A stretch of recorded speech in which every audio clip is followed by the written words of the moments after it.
మీరందరూ కూడా ఒక ట్రస్టీగా ఉండాలి.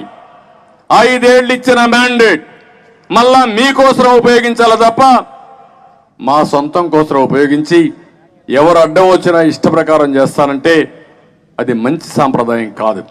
మీరు ఒక్కసారి ఆలోచించండి. పోలవరం ఏమైంది? డయాఫామ్ వాల్ కూడా కొట్టుకోబోయింది. మళ్ళీ డయాఫామ్ వాల్ కట్టాలి అంటే ఎన్నేళ్లు పడుతుంది?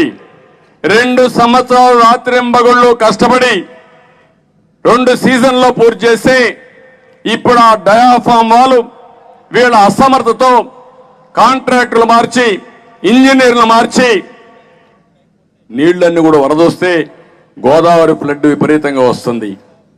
ఒక సీజన్లో నీళ్లన్నీ వచ్చి భూమిలో ఉన్న డయాఫామ్ వాల్ దెబ్బతినింది. అది దెబ్బతినిందని చెప్పడానికి 3 ఏళ్లు పట్టింది. కాఫర్ డ్యాములు పోయినాయి, గైడ్ బండ్ పోయింది, ఇప్పుడు మొత్తం మళ్ళీ మొదటికి వచ్చింది.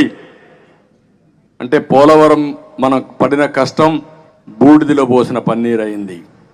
రెండో పక్క అమరావతిని ఏం చేశారు? హైదరాబాద్లో ఆ రోజు నేను చేసిన పని కానీ తర్వాత వచ్చిన ముఖ్యమంత్రులు విధ్వంసం చేసుంటే హైదరాబాద్ ఈరోజు అభివృద్ధి అయ్యేది కాదు. ఇప్పుడే మిత్రుడు చెప్పాడు, ఆ రోజు ఐటీకి ఫౌండేషన్ వేసా, నాలెడ్జ్కి ఫౌండేషన్ వేసా, ఇన్ఫ్రాస్ట్రక్చర్ ముందు తీసుకుపోయా. దాని బెనిఫిట్ ఈరోజు తెలంగాణ విడిపోయినా అక్కడ అనుభవించే పరిస్థితికి వచ్చారు. ఇక్కడికి వస్తే అమరావతిలో 1 పైసా ఖర్చు పెట్టక్కర్లేదు. ముందు అమరావతి రాజధానిని మెప్పించి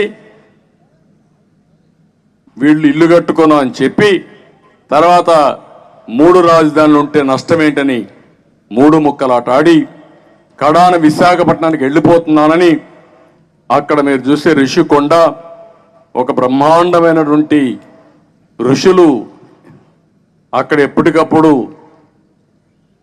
తపస్సు చేసే ఆ ప్రాంతంలో ఇప్పుడు మొత్తం దాని ఋషికొండను గోడుగుండు కొట్టేసి 500 కోట్ల రూపాయలు ఖర్చు పెట్టి ముఖ్యమంత్రి గారు భవనం కట్టుకున్నారు. కానీ సర్పంచ్ మాత్రం ఏమీ చేయడానికి వీల్లేదు. నేను వెళ్ళిపోతానంటే నువ్వెక్కడికి వెళ్తావు, నీకెక్కడ అధికారం ఉంది, నువ్వు పోవడానికి వీలు లేదని చాలా స్పష్టంగా కోర్టులు చెప్పాయి. ఈరోజు సుప్రీంకోర్టులో వస్తే కూడా నువ్వేదో పారిపోతానంటున్నా, మీకేం సంబంధం లేదు, ఏప్రిల్ తర్వాత చూస్తామని పోస్ట్ చేశారు. ఏప్రిల్లో ఈయన మాజీ ముఖ్యమంత్రి ఎక్కడికి పోతాడో తెలియదు, అమరావతి ఇక్కడే ఉంటుంది.